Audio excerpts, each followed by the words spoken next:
নিৰ্দেশনা জাৰি কৰা হৈছে শিক্ষা বিভাগৰ তৰফৰ পৰা শিক্ষা বিভাগে নিৰ্দেশনা জাৰি কৰিছে প্ৰতিখন জিলালৈ ইতিমধ্যে নিৰ্দেশনা জাৰি কৰা হৈছে বুলি জানিব পৰা গৈছে প্ৰতিখন জিলাত পাঠদান পুনৰ আৰম্ভ হ'ব বিদ্যালয়সমূহৰ স্বাভাৱিক পাঠদান 1 আগষ্টৰ পৰা সমগ্ৰ ৰাজ্যজুৰি আৰম্ভ কৰিবৰ বাবে বৰ্তমান নিৰ্দেশনা জাৰি কৰা হৈছে প্ৰতিখন ৰাজ্যলৈ বৰ্তমান এই নিৰ্দেশনা জাৰি কৰা হৈছে প্ৰচণ্ড গৰমৰ বাবে পূৰ্বে যিটো নিৰ্দেশনা জাৰি কৰিছিল সেই নিৰ্দেশনা বৰ্তমান প্ৰত্যাহাৰ কৰা হৈছে আৰু 1 আগষ্টৰ পৰা পুনৰ পাঠদান আৰম্ভ হ'ব পূৰ্বৰ সময়সূচী অনুসৰি হ'ব পাঠদান প্ৰচণ্ড গৰমৰ বাবে সলনি কৰা হৈছিল বিদ্যালয়ৰ সময়সূচী আমি প্ৰতিটো মুহূৰ্তৰ খবৰ জনাইছিলোঁ কিদৰে উৎকট গৰমৰ বাবে পাঠদান বন্ধ কৰি দিয়া হৈছিল আৰু অৰ্ধছুটিৰ ব্যৱস্থা কৰা হৈছিল কিন্তু গৰম বেছি হোৱাৰ বাবে বন্ধ কৰি দিয়া হৈছিল বিদ্যালয়সমূহ 1 আগষ্টৰ পৰা পুনৰ পাঠদান সময়সূচী অনুসৰি অনুষ্ঠিত হ'ব বুলি জানিব পৰা গৈছে অৰ্ধসূচীৰ ব্যৱস্থা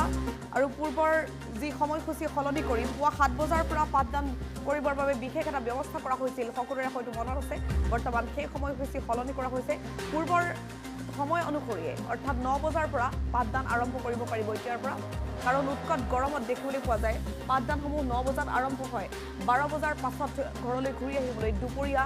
ৰ'দ মূৰত লৈ আহিবলৈ শিক্ষাৰ্থীসকলৰ যথেষ্ট অসুবিধা হয় যথেষ্ট ৰোগত আক্ৰান্ত হৈছিল ছাত্ৰ-ছাত্ৰীসকল আৰু কণ ছাত্ৰ-ছাত্ৰীসকলৰ সেই স্বাস্থ্যৰ কথা ভাবি যিহেতু সময়সূচী সলনি কৰি দিয়া হৈছিল 7 বজাৰ পৰা বিশেষ পাঠ্যক্ৰম আৰম্ভ কৰা হৈছিল আৰু দুপৰীয়া হোৱাৰ পূৰ্বে তেওঁলোকৰ পাঠ্যক্ৰম শেষ কৰি ঘৰলৈ যাবলৈ দিয়া হৈছিল কিন্তু সেই সময়সূচী বৰ্তমান সলনি কৰা হৈছে বুলি জানিব পৰা গৈছে 1 আগষ্টৰ পৰা পূৰ্বৰ সময় অনুসৰি অৰ্থাৎ যিবোৰ বিদ্যালয়ত 9 বজাৰ পৰা পাঠদান হয় বা 8 বজাৰ পৰা পাঠদান হয় তেওঁলোকৰ পাঠদান পূৰ্বৰ সময় অনুসৰি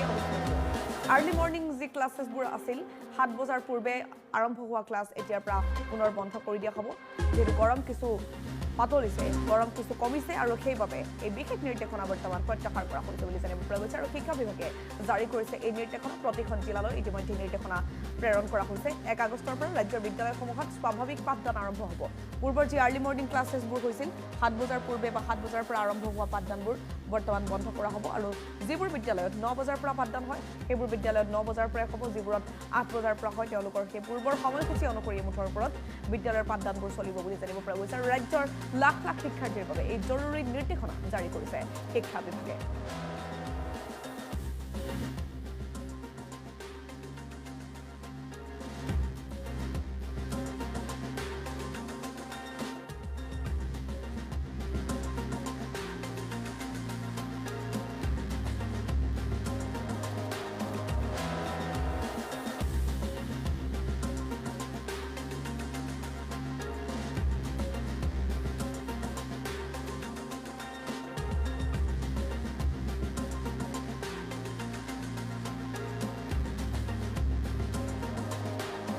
লাখ লাখ শিক্ষাৰ্থীৰ বাবে 1 আগষ্টৰ পৰা ৰাজ্যৰ বিদ্যালয়সমূহত স্বাভাৱিক পাঠদান আৰম্ভ হ'ব যিহেতু উৎকট গৰমৰ বাবে পাঠদানসমূহ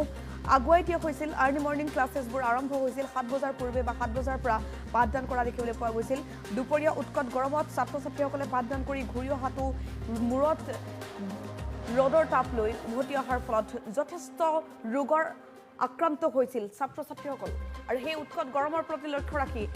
বিদ্যালয়ৰ সময়সূচী সলনি কৰা হৈছিল পাঠদানৰ সময়সূচী সলনি কৰি দিয়া হৈছিল কিন্তু সেই সময়সূচী বৰ্তমান প্ৰত্যাহাৰ কৰা হৈছে ৰাজ্যৰ লাখ লাখ শিক্ষাৰ্থীৰ বাবে এই জৰুৰী নিৰ্দেশনা জাৰি কৰিছে শিক্ষা বিভাগে এতিয়াৰ পৰা পূৰ্বৰ যি সময়সূচী আছিল বিদ্যালয়সমূহৰ যি নিয়মীয়া পাঠদান 9 বজাৰ পৰা যিবোৰ বিদ্যালয়ত পাঠদান আৰম্ভ হয় তেওঁলোকে 9 বজাৰ পৰা এতিয়াৰ পৰা পাঠদান কৰিব আৰু দীঘলীয়াকৈ তেওঁলোকৰ যিসমূহ সকলো ক্লাছেছ হয় বিয়লি 3 বজা পৰ্যন্ত তেনেধৰণেই ক্লাছেছবোৰ এতিয়া হ'ব আৰ্লি মৰ্নিং ক্লাছেছ আৰু অৰ্ধছুটিৰ যি ব্যৱস্থা আছিল সেই ব্যৱস্থা বৰ্তমান উঠাই দিয়া হৈছে 1 আগষ্টৰ পৰা বিদ্যালয়সমূহত স্বাভাৱিক পাঠদান পুনৰ আৰম্ভ কৰা হৈছে প্ৰচণ্ড গৰমৰ বাবে পূৰ্বে যি নিৰ্দেশনা জাৰি কৰা হৈছিল সেই নিৰ্দেশনা বৰ্তমান প্ৰত্যাহাৰ কৰা হৈছে আৰু প্ৰতিখন জিলালৈ নিৰ্দেশনা জাৰি কৰিছে শিক্ষা বিভাগে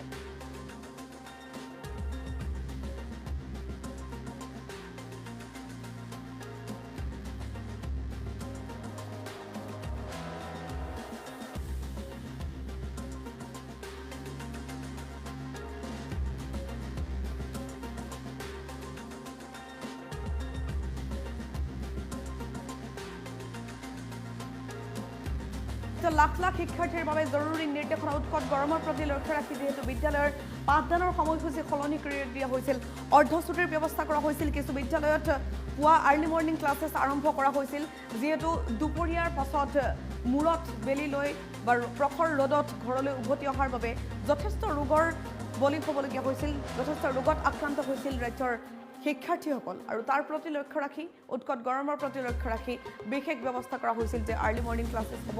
বেলি ওলোৱাৰ পূৰ্বে ক্লাছ আৰম্ভ হ'ব আৰু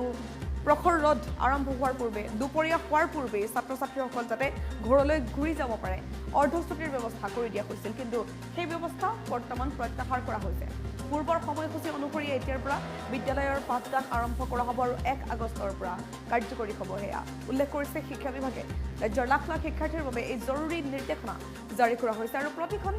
জিলালৈ ইতিমধ্যে প্ৰতিখন বিদ্যালয়লৈ নিৰ্দেশনা প্ৰেৰণ কৰা হৈছে বুলি জানিব পৰা গৈছে এই নটিচ জাৰি কৰা হৈছে আমি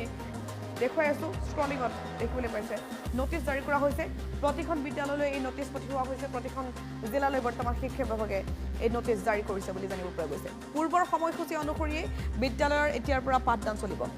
সম্পূৰ্ণ ক্লাছ হ'ব প্ৰতিটো সাবজেক্টৰ ক্লাছেছবোৰ যাতে ভালদৰে হয় তাৰ প্ৰতি লক্ষ্য ৰাখি এই ব্যৱস্থা কৰা হৈছে 3 জুলাইৰ পৰা যেহেতু উৎকট গৰমৰ প্ৰতি লক্ষ্য ৰাখি বিদ্যালয়ৰ পাঠদান অৰ্ধছুটিৰ ব্যৱস্থা বা কিছু বিদ্যালয়ত বন্ধ দিবলগীয়া পৰিৱেশৰ সৃষ্টি হৈছিল উৎকট গৰমৰ বাবে গৰম আৰু বানৰ বাবে বহু বিদ্যালয়ৰ পাঠদান বৰ্তমানে বন্ধ আছে সকলোৱে জানে এই কথা আৰু কিছু বিদ্যালয়ত অৰ্ধছুটিৰ ব্যৱস্থা হৈ আছে বা কিছু বিদ্যালয়ত আৰ্লি মৰ্ণিং ক্লাছেছবোৰ হৈ আছে কিন্তু এতিয়াৰ পৰা পূৰ্বৰ সময়সূচী অনুসৰি অৰ্থাৎ 9 বজাৰ লগে লগে ক্লাছবোৰ আৰম্ভ হ'ব আৰু বিয়লি ভাগলৈকে প্ৰতিটো সাবজেক্টৰ ক্লাছ সুচাৰুৰূপে যাতে হয় শিক্ষাৰ্থীসকলৰ ভৱিষ্যতৰ প্ৰতি লক্ষ্য ৰাখি বা শিক্ষা ব্যৱস্থাৰ প্ৰতি লক্ষ্য ৰাখি যেহেতু সকলোৰে সিলেবাছ কমপ্লিট হ'ব লাগিব তাৰ প্ৰতি লক্ষ্য ৰাখি